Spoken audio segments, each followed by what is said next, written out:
With dragons thought to be an extinct species, and you just happening to find a dragon egg next to your village, a grand adventure begins. When first loading up Dragon Island Blue, it wasn't set in stone what type of game we were expecting to play, but what unfurled is a mix between an old-school JRPG and a mix between Pokemon and Monster Hunter.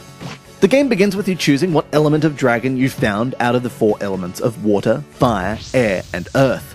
From here, you can begin to train up said dragon to become a worthy fighting force alongside your plethora of other monsters that can be captured and trained, or, like any other creature you obtain, it can be transmuted into a soul stone that can be used to upgrade and enhance the creatures in your possession.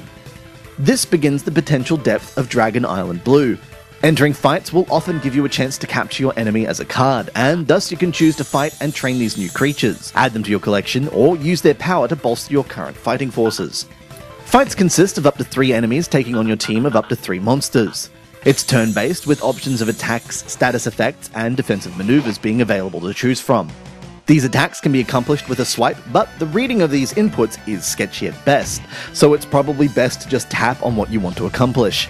Travel is handled by tapping on waypoints that lead to other waypoints, or a fight or dungeon.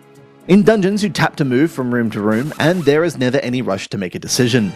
In town, your creatures recover their health, and you can accept up to 8 quests to accomplish for rewards, and also to move the plot forward. All your transmuting or shopping is done in town too, so these end up being your hubs after every successful fight or dungeon crawl. The designs of the monsters themselves are impressive, but there is little animation to the game, and at times feels like a high-quality browser title. Actually, that's kind of the feel of the gameplay all around. The pace is quite slow, and while the mechanics are deep, they feel quite outdated considering other JRPGs on the platform, or even compared to the plethora of action-based Korean RPGs. Fans of the genre who don't mind this slower pace will find their time and energy rewarded, but Dragon Island Blue does ask for a large investment of time and patience, and that's going to drive off a lot of potential players.